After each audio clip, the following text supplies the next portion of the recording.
Next one. Oh, this is the guild one. Okay, cool. So this is Veronica. She's an NPC, and I totally mess up her name a lot. Like, I call her Victoria all the time, and she's Veronica. She's not Victoria, but I don't know why I call her this way. She's very nice and she's very useful. So yeah, basically you can create a guild of your own. You can find a guild and join a guild, or you can use the guild shop. Well, these are empty at the moment because we're just at the beginning of the game. But at some point, I think I'll try creating a guild for newbies, so to speak. So you can feel more comfortable being a newbie and doing guild raids and stuff, and not having people expecting a lot from you, because that happens from time to time. For example, like you expect to do a lot of damage, and if you're just in the beginning, you're just not able to do it anyway. And some guilds have entry requirements, like to have team level of at least 60, for example, something like that, because they want to be more powerful and to fit better rankings. So yeah, maybe at some point I will try to. But if you click on find a guild, see, these are suggestions, and I think you can just refresh it. So which is this one? Oh, this is if you send a request to the guild, so you can see if you're accepted in a guild or not, something like that. And you can see if it's free to join a guild, or you need to be approved, because there is some entry requirement. And this is the level of the guild. So yeah, sometimes at some point I'll try making a new one, so you guys can feel comfortable playing in a guild and still have the benefits of the guild, because there are quite a lot of benefits of playing in a guild, of being part of a guild in general. Join a guild whenever you can. So let's go a little bit upwards, and these are the memory archives, a place which is becoming more and more useful with time. Actually, so we do have quite a lot of things here. Here you can check the main story. Well, we're still on chapter 1, but if you want to go back and check something from the story, feel free. You can come here and just view it. Very nice. So the sub-story one, this is an interesting one. So some of the heroes have ambition, because they're not really mentioned in the main story that much. So they have the so-called sub-stories, which are basically explaining more about the hero, more about their story. It's quite interesting, and I do suggest, if you have the hero, if you get the hero, just go to their story, read the story, because further on in the latest chapters of the story, they do kind of assume that you've already read those and you know them. It's not really a big deal if you don't, but it's cool, and it's interesting. Teal's one is very interesting, and even Dimmer's one is actually interesting too. And Crow's one, you can cry your hearts out on this one. It's a bit tragic, but it's just really touching as well. So yeah. Monthly overall, yeah, this one. So depending on what month we are, and we're in March here, but you can go back to the ones we've already had in the story. So you can read about the birthdays of the different heroes. So for example, Frey is born on 1st of January. And we passed 1st of January, so we're able to see the story about her. Well, it's kind of a celebration of her birthday, all the heroes' birthdays on the respective date. It's just a short story you can view by pressing this button, and then you get this thing as a reward. It's only a one-off time. It's only once, but still most of them are very cute stories, very interesting ones. It's fun, and also you do get the rewards. I highly recommend going to those which you're able to see. And then, so here, for example, um, we haven't gotten to 28th of March, and we won't be able to see the story probably. Depends.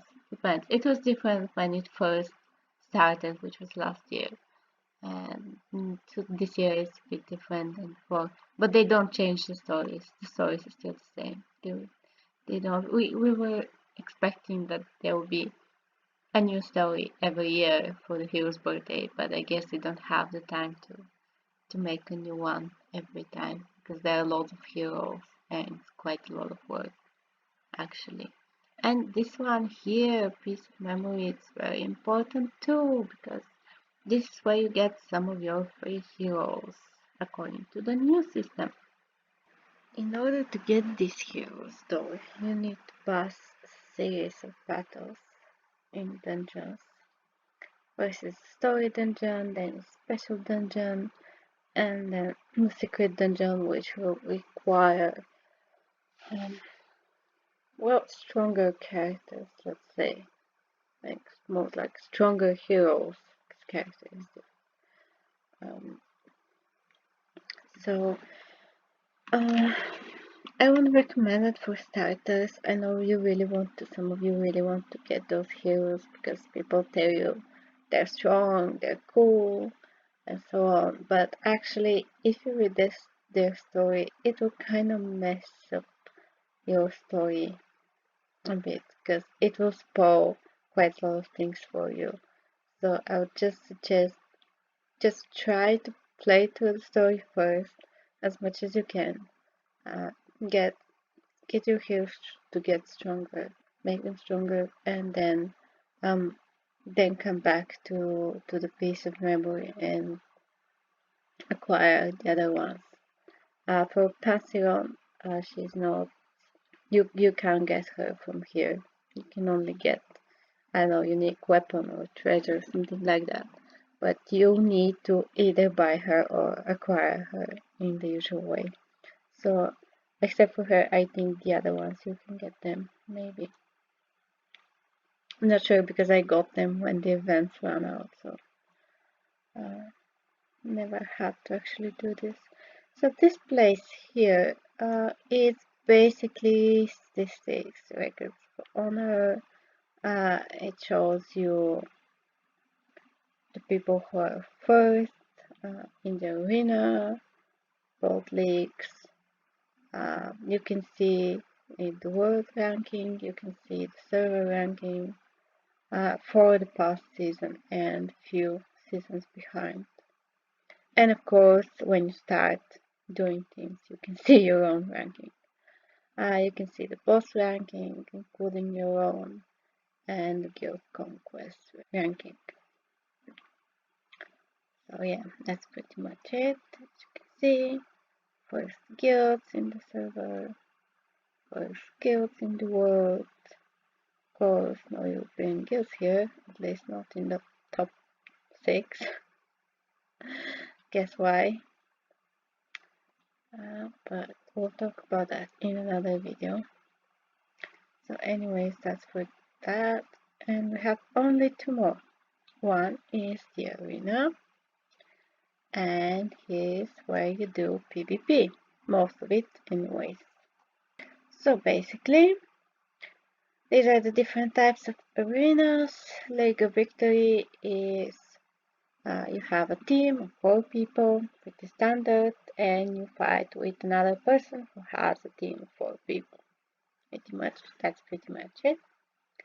League of Honor has different mechanics. We'll talk about it in another video about PvP. It involves choosing heroes, banning heroes, and for me personally, this one is more interesting. And there are also special costumes as a reward. Battlefield of Ordeals, that's a relatively new one, and In it, you can enter the battlefield, which, well, it depends on the League of Victory basically. If you have achieved, for example, um, Platinum tier in the League of Victory even once, then this one will be open for you. And basically, well, we'll speak about another time, just because it will take a lot of time in this video, will get incredibly long. So, and League of Fortune, this is the newest one, the absolutely newest one, and good news is you can play it even if you're a new player. Why? Because it's just basically random team facing another random team. And let's show you how it works, because we do have the tickets.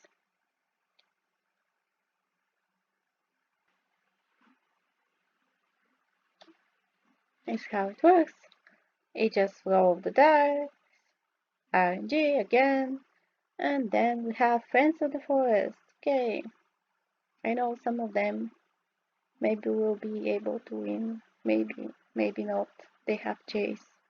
Oh well, and Scarlet. Oh well. Okay, let's try with Wallace taking the list. Come on. No.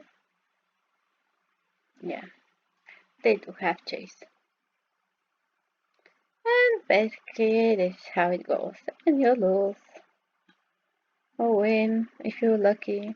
But this time we lost. So here, when you can check the statistics of the battle. And this is the team we had. And this is the team they had. So we can see how much damage each hero from the team has made. How much healing each hero of the team has made. And how much damage everyone received.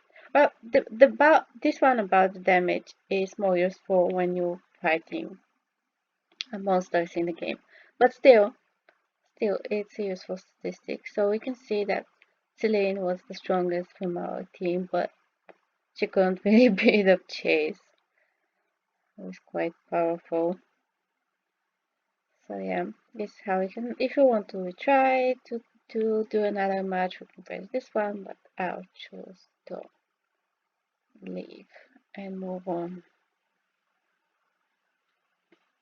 Yeah, we'll talk more about arena, but it's basically you need to advance more in the game to be able to do it in a better way. Just because everybody tries to be as strong as possible to beat everybody else, and it's quite competitive. Even though the European server is often called the least competitive one and the easiest one, but it's still quite competitive nonetheless, especially if you're a free-to-play player, because there are quite a lot of heroes which are PvP oriented, but you don't need them in the beginning because you have to fight battles in chapters and they're not very efficient, so you can't really waste resources to build PvP team when you still have to build your main team for battling against the game. So